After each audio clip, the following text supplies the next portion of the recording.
Well, have you ever had one of those no matter what moments? You know those moments where no matter what you face, no matter what someone says, no matter what comes your way, no matter what, you're going to press on. It's that internal dedication, that internal passion, that internal resolve that it does not matter what happens. You are going to accomplish. You are going to move through. You are going to hit the finish line. You are no matter what.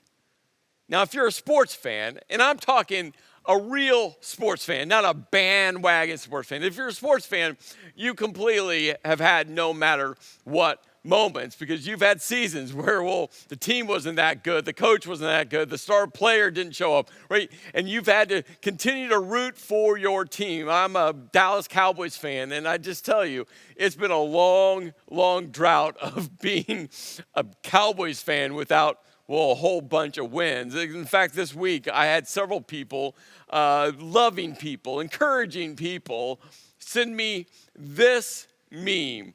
Breaking, the NFL has just announced that all future Super Bowls will be played in Dallas to ensure that no team will ever get home field advantage again. Yeah, no matter what, I'm still a Cowboys fan. In fact, I'm a Cubs fan, and there's only 108 years in between World Series championships, so I'll hold on to 2016 when the Cubs won again.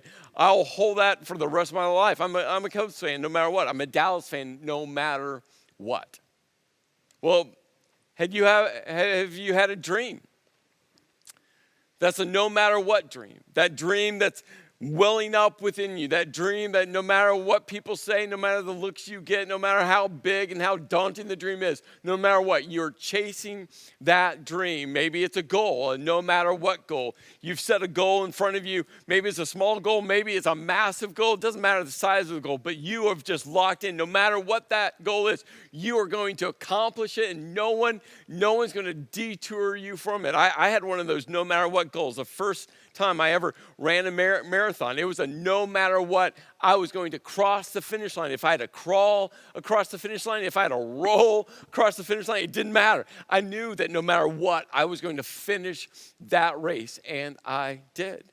Maybe for you, it's no matter what when it comes to business. Maybe you own the business, you're leading the business. Maybe you just started the business, and you just have that, again, inner resolve that no matter what, you're going to make that business work. You're going to make that business thrive, that you're going, no matter what the obstacles. And well, the last 12 months for business owners has been filled with obstacles. No matter what, you're going to overcome. No matter what, you're going to get through. No matter what, you're going to get that business to thrive and make an impact, make a difference.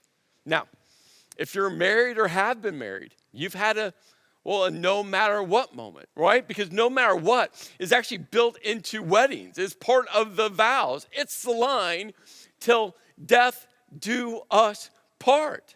I mean, right? It's just a no matter what moment in a wedding. Say, hey, no matter what comes our way, we are going to stay together. We're going to stay married. But here's what we know about, all of our no matter whats. No matter if it's a sports team or a dream, a business, a goal, or a marriage, there's so many forces coming at our no matter whats.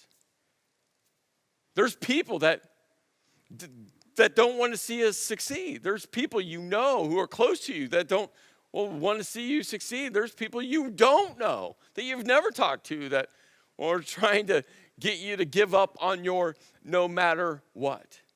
But not only are there external forces coming at your no matter what, there's a ton of internal forces coming at your no matter what. There's moments where you're not sure if you're going to be able to accomplish it. There's moments where you have self-doubt, that you have insecurities, that you start questioning, that you start, listening to yourself, wondering, what type of resolve do you really have around your no matter what? Well, there's one more no matter what. Have you had a no matter what moment with God? You know that no matter what moment where you say to God, hey, God, no matter what happens, I'm still going to follow you. No matter what, I'm still going to love you. No matter what, I'm still going to lean into you. No matter what, God, I'm all in with you. And if you've had one of those no matter what moments with God, have you ever wandered away from it? I have. Have you ever questioned your no matter what with God? I have. Have you ever had some doubts surrounding your no matter what with God? I have. And maybe for you, that's where you find yourself in your spiritual journey right now. You want to go in with God no matter what. You want to follow God no matter what. You want to love God no matter what. But there's a whole lot of forces externally and internally. You see, this series, no matter where you find yourself, I think it's going to be super helpful for you in your relationship with God. In fact, the story we're going to be looking at, and the first part of the story today is there's a no matter what moment. And I just think how, well, we'll get to that in a moment. But before we jump into the story, I got to help set up a framework, the history, what was going on in this moment of time, because understanding the history and what's going on in the world is going to help you understand and grab onto the intensity of this story. You see, Israel was once a united kingdom, but it had broken up into two separate kingdoms, the northern and the southern kingdom. And in the Old Testament, it actually, when they separate, they named the northern kingdom Israel, which can get confusing if you don't understand this naming structure. Well, the southern kingdom was named Judah. And for the Israelites, when they were one unified kingdom, and now that they're, a separated kingdom, their one pursuit was to put God number one. And that's why the great Shema was the greatest prayer for them. The Shema stated that you have to love God by following his commandments. And they took part of Deuteronomy 6 and part of Deuteronomy 11 and part of Numbers 15 that made up this great Shema. And basically, the resolve, and this was directed by God, was, put God first. And if you put God first, he's going to provide and protect you. But God was very clear and very direct. And God said, hey, if you don't put me first, I'm not going to provide and protect you. And over again, God's like, just put me first. Just put me first. And if you do, I'm going to provide and protect you. But God also was very clear over and over again. If you don't put me first, if you start worshiping other gods, if you start bowing down to other idols, I'm not going to provide for you. I'm not going to protect you. Well, for the northern kingdom, out of all of their kings, they all did evil in the eyes of God. They all turned away from God, didn't put God first, and started, leading people to worship other pagan idols. And so by 722 BC, God just gets tired of it, and he sends in the Syrians, who was the world power at that time. And the Syrians come in, and they completely wipe out the northern kingdom. And as soon as they are done wiping out the northern kingdom, they set their sights on the southern kingdom. But remember, God was clear. If you put him first, he's going to provide and protect you. Well, as the Syrians were wiping out the northern kingdom, King Hezekiah comes to power in the southern kingdom. And King Hezekiah was a good, God-fearing king. In fact, he took the entire southern kingdom and turned them back to God. He led them to put God first again and to obey all of God's commandments. In fact, Assyria laid siege to Jerusalem in the southern kingdom, and God's promises always happen. And because all of the southern kingdom had turned back to God, God protected them from Assyria. And God actually sent a plague into the Syrian army, and all of the Syrian army fled for their lives. But Hezekiah dies, and his oldest son Manasseh comes to power. And you see, as far as how good Hezekiah was, and he was a good, godly king, Manasseh was on the complete opposite spectrum. I mean, Manasseh was one of the most, evilest of all the kings. And God at that point just got tired of trying to get his chosen people to love him and put him first. So God put into motion a new country that was just emerging. And by 612 BC, Babylon rises to power. By 605, King Nebuchadnezzar is now king of Babylon. And Well, over a series of years, there's three different exiles, 605, 597, and 586. And by 586, the third exile, the temple is destroyed. And, well, that just puts the end to Israel as a nation.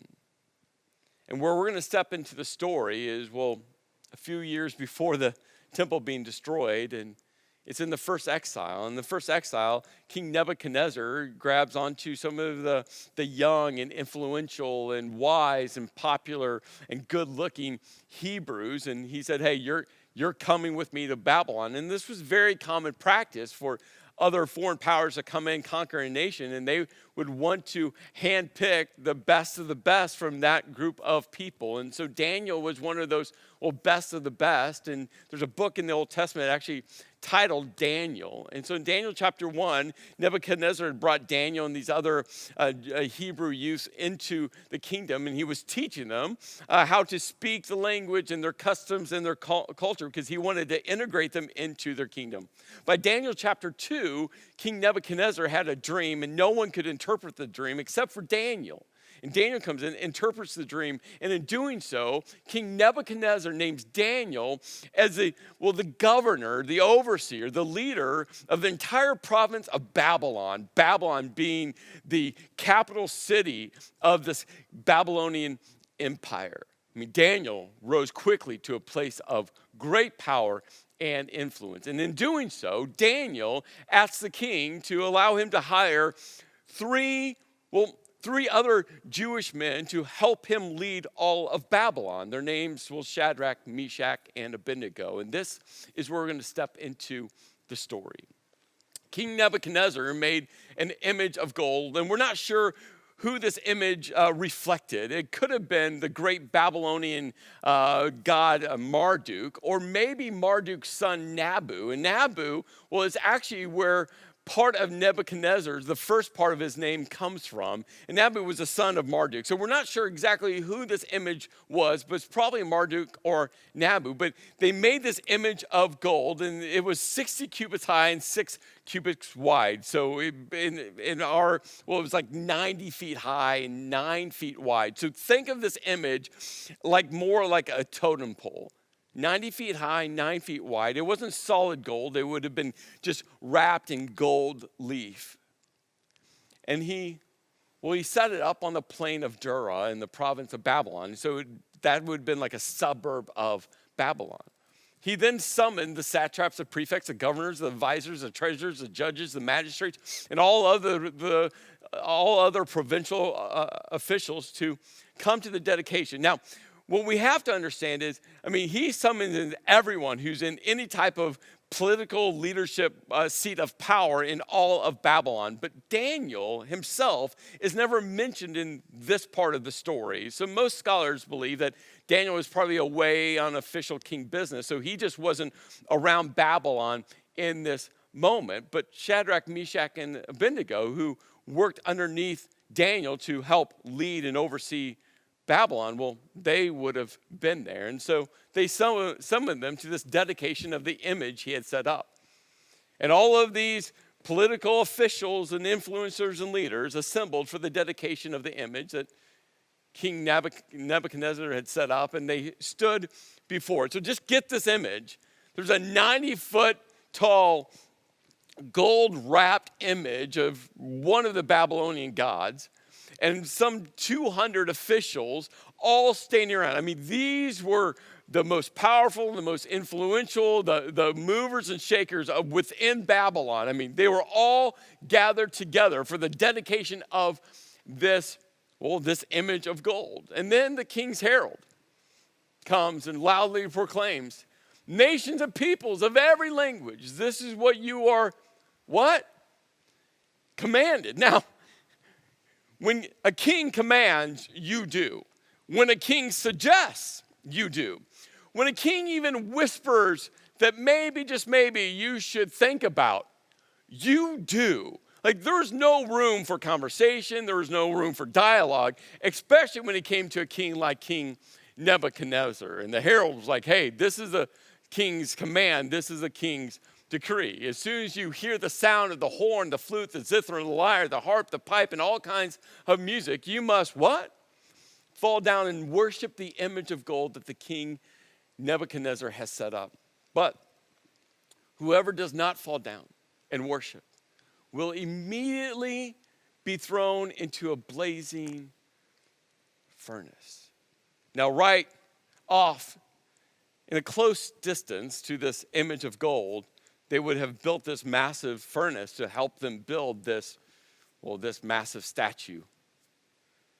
And this furnace, I mean, the archaeologists have said that could have heated up to at least 1,800 degrees Fahrenheit. The flames would have been shooting out the top of this furnace.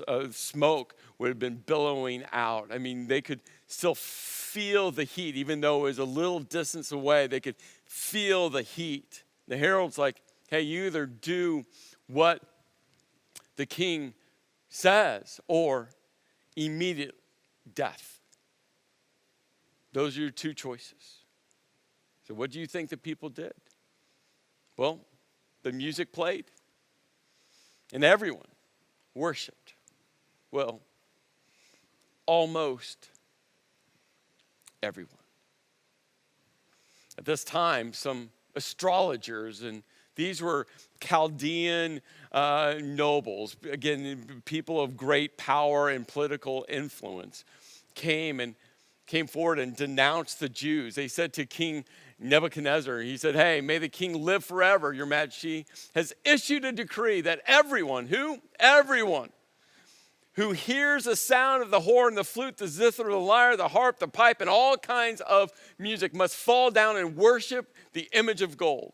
And whoever does not fall down and worship will be thrown into a blazing furnace. Now, you got to feel kind of what's going on here. I mean, these Chaldean nobles were kind of just squaring up the king in a very respectful way. They just wanted to remind him of exactly what he had commanded. They wanted to remind him of all the details of his command. They wanted to remind him that if anyone did not follow him, it was immediate death in the blazing furnace. And so they repeated back to King Nebuchadnezzar, and you could tell maybe, just maybe, it's not in the text, that he had to be a little frustrated because he's like, yeah, I know I'm the king. I issued the decree. I'm very clear on my decree, but they wanted to make sure that all the details of his decree weren't lost or weren't overlooked or weren't ignored. And so as they're reminding the king, they said, hey, but there are some Jews whom you, king, you put them in office. You put them in leadership. You allowed another Jew, Daniel, to hire them to, well, not just be in any old position of power and influence. No, they're helping oversee and lead Babylon. King Nebuchadnezzar, just remember you put them in power. And their names, Shadrach, Meshach, and Abednego. And they pay no attention to you, king. They neither serve your gods nor worship the image of gold you have set up. And how do you think King Nebuchadnezzar responded? Well, he was furious with rage. And the king summoned Shadrach, Meshach, and Abednego. So these men were brought before the king. And Nebuchadnezzar, he said to them, I mean, can you imagine the king looking down? He was probably on some type of platform that elevated him. And he's now looking at them, and they're looking up at him. I mean, it's eye to eye. I mean, you could hear a pin drop, the silence in that room. And he said, hey, is it true? Is it true that you do not serve my gods or worship the image of gold I have set up? And I don't know if he paused and waited for them to respond. I don't know if they just shook their head, or maybe it was just a rhetorical question that, well, they all knew that was true. And then King Nebuchadnezzar does something that was unthinkable for a king, especially a king like him, to do. He gave them a second chance. He said, now when you hear the sound of the horn, the flute, the zither, the lyre, the harp and pipe and all kinds of music, if you're ready to fall down and worship the image I made, very good. And I think he paused and again looked at each one of them in the eyes. It's like, I'm going to give you a second chance. I brought all the musicians in. They're going to play in a few moments. You should fall down and worship now. But he wanted to be clear. He said, but if you don't worship, you'll be thrown immediately into a blazing furnace. Then what God will be able to rescue you from my hand? And you see, for Shadrach, Meshach, and Abednego, well, this was their no matter what moment. You're talking about outside pressure. I mean, King Nebuchadnezzar, one of the most powerful, if not the most powerful people in the known world. I mean, they're looking eye to eye with him. You're talking about internal pressure. I mean, they realized. I mean, they not only knew the stories of Nebuchadnezzar throwing people into the blazing furnace. This wasn't the first time he came up with this idea. I mean, they had probably witnessed this happening. You're talking about the internal dynamics in their no matter what moment. But you see, I don't think they paused. I don't think they had to consider long at all. And they looked at the king and they said,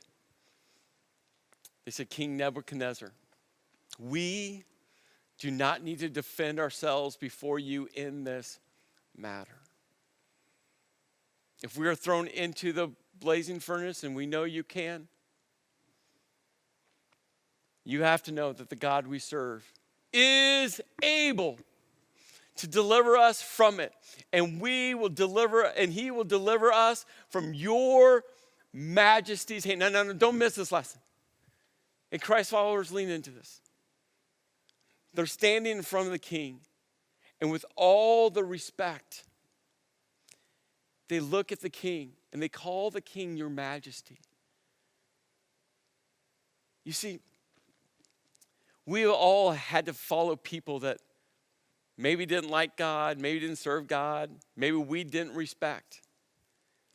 But what I appreciated about this moment in the story is, with all of the respect they paid to King Nebuchadnezzar, they still didn't back away from Almighty God. And they said, your majesty, your majesty. But even if God does not, we want you to know, your majesty, that we will not serve your gods or worship the image of gold you have set up. I mean, think about the gravity of what Shadrach, Meshach, and Abednego said. Hey, king, my God is able. Hey, king, my God is able to deliver. My God is able to lead us through this. My God is more than powerful. My God is more powerful than you. That my God is able. But even if he doesn't, we're still going to follow our God. You see, I think this is the moment that I hope you hold on to. Because this is what faith is built upon. That your God is able to heal. That your God is able to guide. Your God is able to strengthen. Your God is able to put broken things back together. That your God is able to do immeasurably more. That God is able. But you got to hold on to the fact that even if he doesn't, this is the no matter what moment, that you will still follow him. And for Shadrach, Meshach, and Abednego, they were together in their no matter what. And I think this is part of the story that we can't miss. I wonder if it was just one of them standing in front of the king in their no matter what moment. I wonder if there was just one of them, if the pressure internally and externally would just make their no matter what moment crumble. But yet they spoke together. They replied together. And I think it was together that strengthened their no matter what. You see, what you have to hold on to is that God is able. That God is able. And one of the most powerful prayers you can pray is, God, I know you're able. But even if you don't, I'm still going to follow you. God, I know you're able, but even if you don't, I'm still going to lean into you. God, I know you're able, but even if you don't, I still love you. God, God, I know you're able, and even if, well, what you do doesn't make sense to me, I'm still going to follow you. God, I know that you're able. I know you're able. And no matter what you do, no matter what you don't do, God, I'm still all in with you. We wanted to take a moment across all of our churches, because here's what we know.